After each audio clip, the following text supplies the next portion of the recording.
Schools are supposed to be some of the safest places a child can go to. They go there to learn and have fun and later in life become more productive members of the society. But if these spaces are not taken care of, they can become really dangerous and hostile. I am Hakeem Areri. This is Safe Havens, a documentary where we explore how schools can make their learning environment more suitable for children.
The safety of children starts with the design of the school. Do they have open spaces where learners can express themselves? Are classrooms built so as to prepare for any emergency occasion? I'm Teacher Monica, a teacher of early years, currently teaching grade 2, creative arts and environmental activities. The classrooms, starting from the doors need to be that the learners are able to freely walk in and out of the classroom, and also the windows should not have the grills. And also learners should be taught how to do an emergency exit. These drills should be frequent, and the learners should be aware of the safety points within the school environment.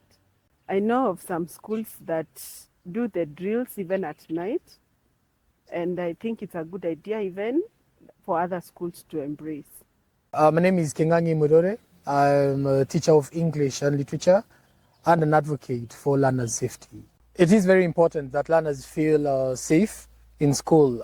When this is done, then it allows for a conducive environment so learners are able to achieve their goals in these institutions, and that again is essentially why learners are in school.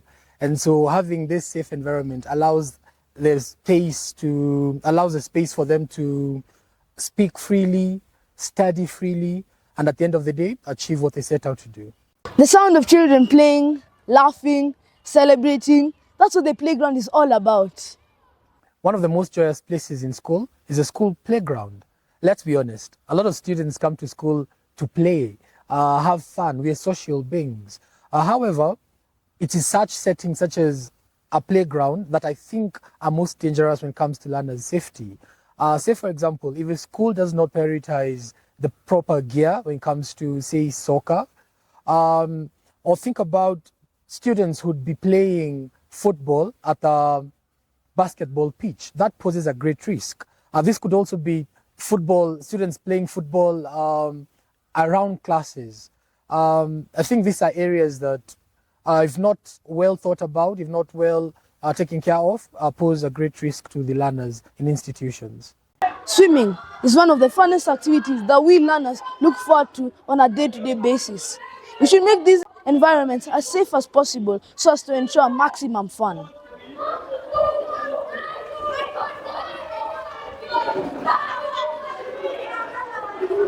Again, one of the most dangerous places in a school is a swimming pool. If there is no adult supervision when students are around the swimming pool, you can imagine how great a danger that poses. I am certain we all have seen media reports or media cases of students drowning when there were no adults present, and this happens in institutions. And yet institutions have to be one of the most secure places, a place where students are allowed to be free, allowed to express themselves freely. And so again, just as I mentioned, a playground being the most joyous, the swimming pool can as well be the most dangerous in an institution. School parking lots are the sites of many accidents in the school environment. One way in which you can prevent this is by having security guards control the traffic that is caused by the morning rush and the afternoon rush, where parents tend to drop off and pick up their children. Another way is that drivers should be keen to watch out for students who may be crossing the road. They can be considerate by stopping their car and waiting for the students to pass.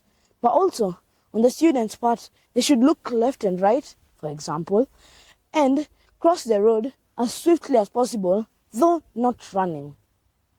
Talking about parking lots, we also need safety around the parking lot, the parking area, so that children don't go to the parking lot when it's not, they are not supervised because of the moving cars, the moving in and out.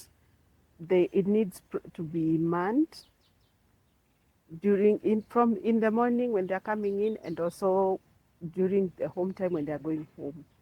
And also, speaking of that, also we need security. Children need to be handed over to the right person. If the learner needs to recognize the person who is picking them up, if it's a parent or a guardian, because there have been cases of children abduction from school, a learner being picked by the wrong person. And yeah, there also needs to be communication in case of changes. If it's the parent or a guardian, there have been changes, or the driver, that information should be accessible. Learners need to feel secure, even among peers. The bullying issues and cases should be handled early, on time. And also, learners need to feel support from their teachers. The schools can provide counseling and mentorship within the school, where school issues can be handled within the school, even before the learner goes home and the issue gets to the parents also. Yeah. I very much appreciate that we are talking about learners' safety in schools. I have a feel like we pay more attention to physical safety, whereas mental safety is key in schools as well. In all honesty, there has been a rise in mental health cases around the world, and this is a challenge even in our learning institutions. There have been cases of bullying, there have been cases of students self-harming, and so I think in as much as we're having this conversation around physical safety, it also is as important to talk about learners' mental health. And what this does is it also facilitates a proper learning environment. So a proper or conducive learning environment just does not have to do with physical safety, but also mental health. How do we do this? I would suggest having qualified counselors in schools. Allow me give an example. A lot of our institutions have teachers take over counseling in institutions.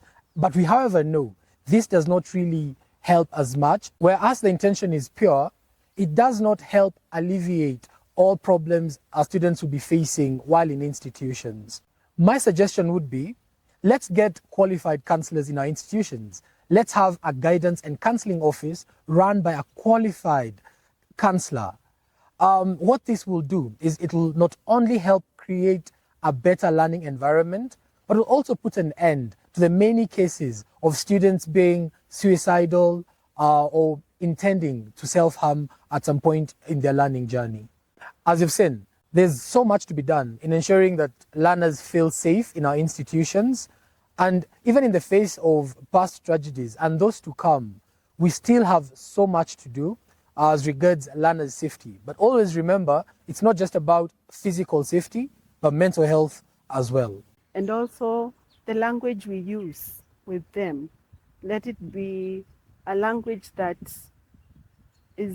gives a learner comfort, makes them feel heard, makes them encourages their curiosity, whether it's question about what they're learning. something, even if it's not related with learning in school, let them be aware. Let them know that they can reach out to any person within the school compound and be attended to. If we do all these things, learners will enjoy school, enjoy learning, enjoy life, and the school will be a safe and secure place. As you have seen, schools need to create an environment where students can thrive and prosper. This is Safe Havens. See you in the next one.